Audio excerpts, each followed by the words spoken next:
আমার ভাইরা, আমার বন্ধুগণ, আল্লামা দেলোয়ার হোসেন সাইদি রহমাতুল্লাহি আলাইহি তিনি এই দোয়াটা করতেন, আল্লাহুম্মা রযুকনি শাহাদাতান ফি সাবিলিক। আমার ভাইরা, আমার বন্ধুগণ, তেনাকে বিদায় করে দেওয়া হলো, আল্লাহর গোলামকে দুনিয়া থেকে বিদায় করে দেওয়া হলো। কিন্তু আমার মনে হয় আমি অন্যদিকে যেতে চাচ্ছি না, কিন্তু আমরা বলতে চাই আমাদের উলামায়ে কেরামদের উপর যে অত্যাচারগুলো করা হয়েছে সেই অত্যাচার থেকে আমরা মুক্তি পেয়েছি, আলহামদুলিল্লাহ। সবচেয়ে অত্যাচার হলো আমরা কোরআনের কথা বলতে পারি নাই। আমার মসজিদে আমাকে বলা হতো, যদিও আমার মসজিদে যদি কেউ আমার দিকে আঙ্গুল তুলবে ওরা আঙ্গুল ভেঙে ফেলবে, কিন্তু তবু আমি বলতে পারি নাই। কোরআনের অনুবাদ করে চলে যেতে হয়েছে, তাফসির করতে পারি নাই। তাফসির মানে হলো ব্যাখ্যা। আমার ভাইরা, আমার বন্ধুগণ, কোরআন এমন একটা কিতাব যেই কিতাবটা আজ থেকে ১৫০০ বছর পূর্বে এসেছে। কিয়ামতের আগ মুহূর্ত পর্যন্ত সেই সময়ের সঙ্গে, সেই ঘন্টার সঙ্গে, মিনিটের সঙ্গে, কোরআনটার সঙ্গে সবকিছু মিলে যাবে, সুবহানাল্লাহ। আমার ভাইরা, আমার বন্ধুগণ,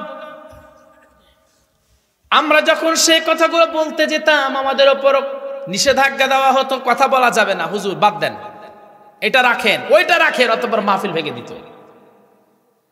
এর যে কতটুকু যন্ত্রণা এটাকে বোঝানো যাবে না। কিন্তু আল্লাহ রাব্বুল আলামিন সুন্দর করে বলছেন, এই অবস্থানটা যারা নিয়েছে তাদেরকে আমি আল্লাহ পাক নাকানি চুবানি খাওয়াইছি। আবু জেহেল বলেছিল, ওয়াকালাল্লাযীনা কাফারু লা তাসমাউ লিহাযাল কুরআন ওয়ালগাউ ফীহি লাআল্লাকুম তাগলিবুন।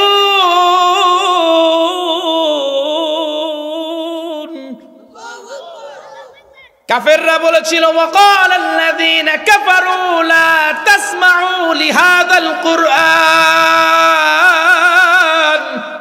কোরআনটারে বন্ধ করে দাও। এই কোরআন যদি মানুষ শোনে তাহলে আমরা ভোটবিহীন যে চেয়ারে আছি এটা থাকবে না। এই জন্য কোরআনটাকে তারা বন্ধ করার পায় তারা করেছে।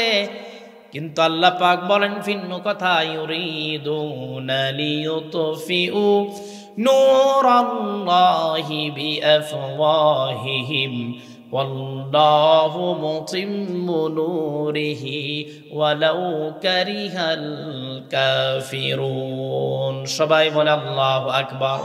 আল্লাহ পাক বলেন কাফেররা চায় মুখের ফুৎকার দিয়ে এই আলোটাকে নিভিয়ে দিতে চায়, কিন্তু আল্লাহ পাক বলেন আল্লাহু মুতিম্মু নূর, আল্লাহ পাক এই নূরটাকে প্রজ্বলিত করবেন।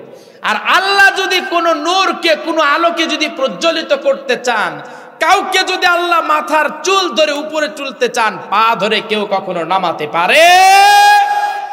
5 বছর আজহারি ভাইয়ের দেশে আসতে দেয় নাই, তাতে কি আজহারির জনপ্রিয়তা কমছে? কমছে, কমছে। আজকে আজহারি ভাইয়ের প্রোগ্রাম ছিল আমাদের ওইদিকে, আপনার জায়গাটার নাম কি জানো, রংপুরের ওই পাশে, আমি ভুলে গেলাম, লালমনিরহাট। অনেক প্রোগ্রাম থাকে লালমনিরহাট আমার। তো লালমনিরহাটের মানুষ আজকে এত মানুষ, এটা হলো, আমার মনে হয় এটা হলো ইসলামের বিজয়। এই এত লোক প্রমাণ করছে। আমরা এই বাংলাদেশে সবচেয়ে বেশি মনে করতাম এই বাংলাদেশের সবচেয়ে বেশি সেলিব্রিটি হলো ক্রিকেটাররা। ভুল বলছে? আমি ভুল বলছি?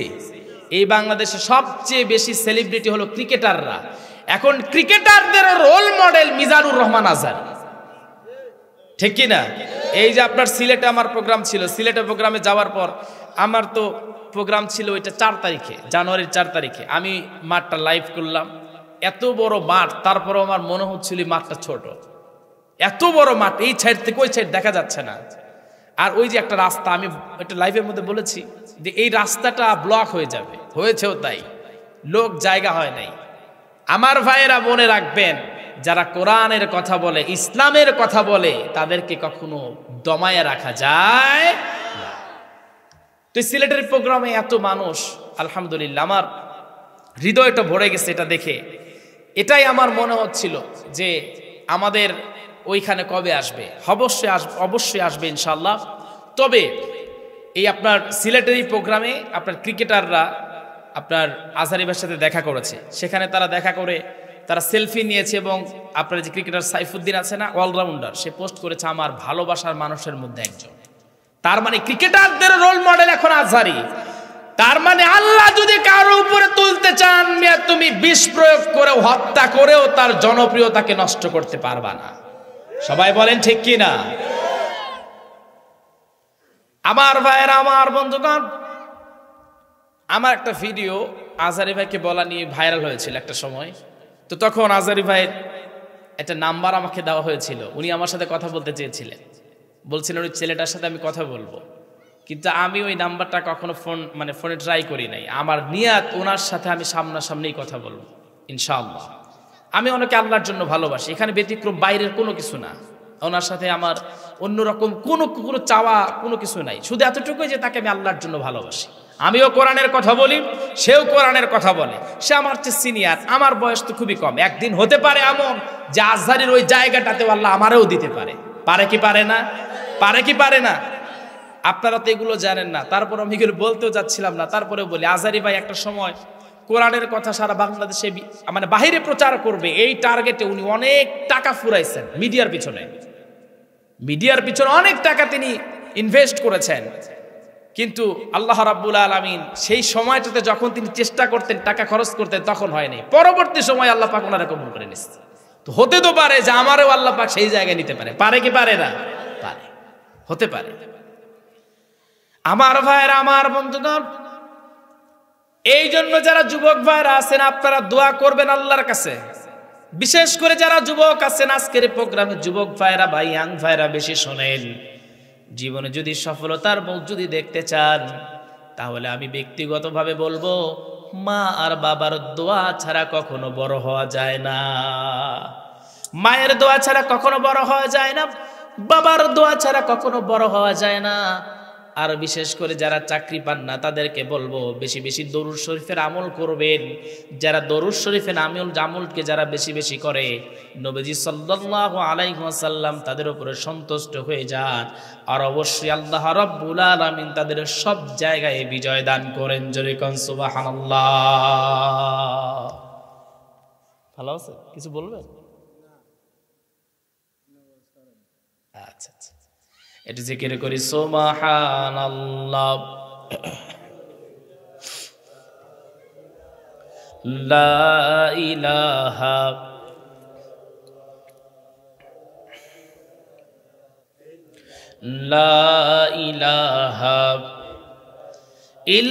ইল্লাল্লাহু ইল্লাল্লাহু ইল্লাল্লাহু ইল্লাল্লাহ,